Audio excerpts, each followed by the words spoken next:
Tomu říkám fakt spíš rokové léto.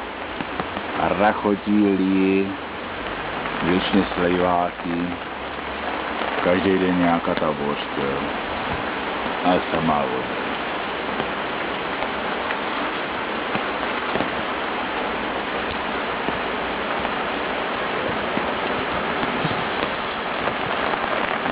Dost toho ostře.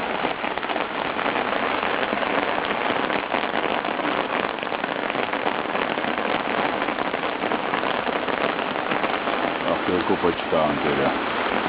Potřebuji nakoupit, mám jenom ty vycházky, jsou nemocný a